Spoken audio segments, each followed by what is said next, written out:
Olá, louvado seja nosso Senhor Jesus Cristo, para sempre seja louvado, glória ao Pai, ao Filho e ao Espírito Santo, como era no princípio, agora e sempre. Amém.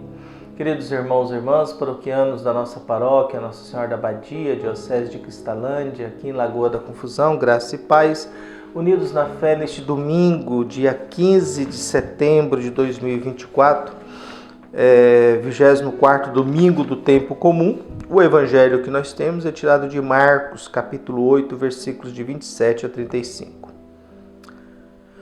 O Senhor esteja convosco, Ele está no meio de nós. Proclamação do evangelho de Jesus Cristo segundo Marcos. Glória a vós, Senhor. Naquele tempo, Jesus partiu com seus discípulos para um povoado de Cesareia de Filipe. No caminho perguntou aos discípulos: quem dizem os homens que eu sou?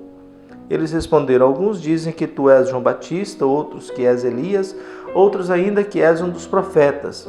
Então ele perguntou: e vós, quem dizeis que eu sou? Pedro respondeu: tu és o Messias. Jesus proibiu-lhe severamente de falar a alguém a seu respeito. Em seguida começou a ensiná-los, dizendo que o Filho do Homem devia sofrer muito, ser rejeitado pelos anciãos, pelos sumos sacerdotes, pelos doutores da lei, devia ser morto e ressuscitar depois de 3 dias. Ele dizia isso abertamente. Então Pedro tomou Jesus à parte e começou a repreendê-lo. Jesus voltou-se, olhou para os discípulos e repreendeu a Pedro, dizendo: vai para longe de mim, Satanás. Tu não pensas como Deus, e sim como os homens. Então chamou a multidão com seus discípulos e disse: se alguém me quer seguir, renuncie a si mesmo, tome a sua cruz e me siga. Pois quem quiser salvar a sua vida vai perdê-la, e quem perde a sua vida por causa de mim e do Evangelho vai salvá-la. Palavra da salvação. Glória a vós, Senhor. Caros irmãos e irmãs, o Evangelho deste domingo nos traz um momento importante na vida de Jesus. Jesus tem uma fase de isolamento, silêncio total. Não sabemos nada da sua adolescência, da sua juventude, 30 anos. Algumas coisas que a gente tem é Lucas, na interpretação do ressuscitado, que faz leitura de algumas coisas da infância de Jesus, mas depois não mais. Depois Jesus tem uma fase pública de multidões, e aí depois Jesus escolhe 12, mas tem um momento que Jesus faz uma revisão de vida. Ele leva esse pessoal para Cesareia de Filipe pelo caminho, quer dizer, estamos longe de Jerusalém, estamos em território neutro, pagão, e é nesse território neutro, pagão, que Jesus faz uma das perguntas cruciais na vida. O que andam falando de mim? O que as pessoas pensam que eu sou? Quem as pessoas pensam que eu sou? A resposta dos discípulos, alguns dizem que tu és João Batista, outros que és Elias, outros que ainda que é um dos profetas. Em outras palavras, para o povo, Jesus é só mais um profeta. Jesus não é o Filho de Deus. Jesus não está sendo reconhecido como Filho de Deus. Então Jesus muda. E vocês que estão do meu lado, me acompanhando, estão aqui junto, para vocês quem eu sou? Pedro responde: tu és o Messias, o Salvador.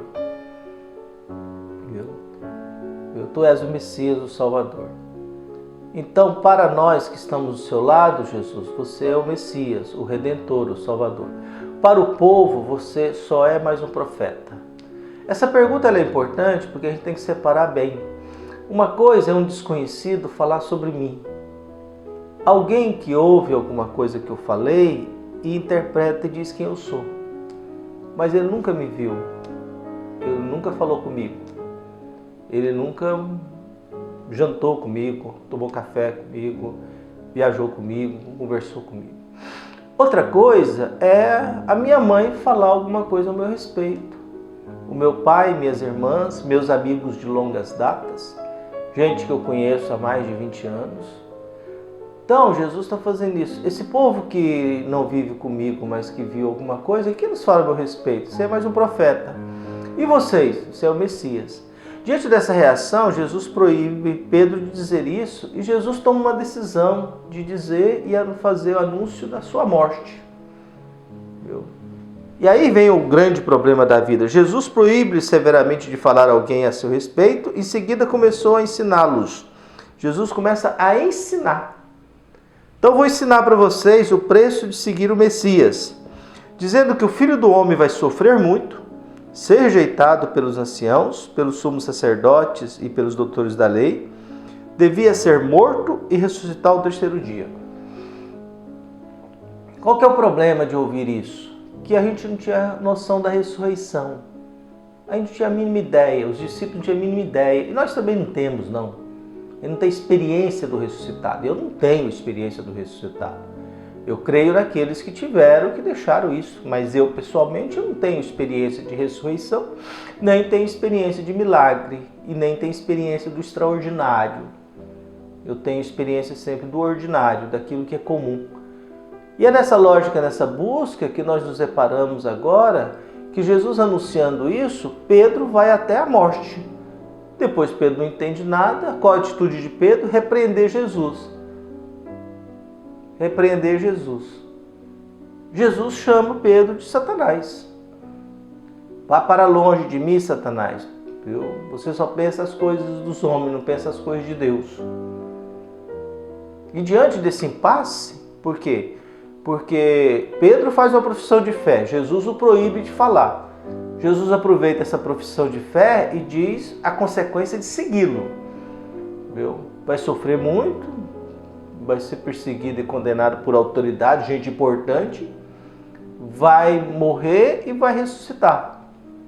Como todos nós temos nossas palavrinhas, nossa limitação e nossa fragilidade, Pedro só vai até a morte. Então, que isso não te aconteça, Jesus.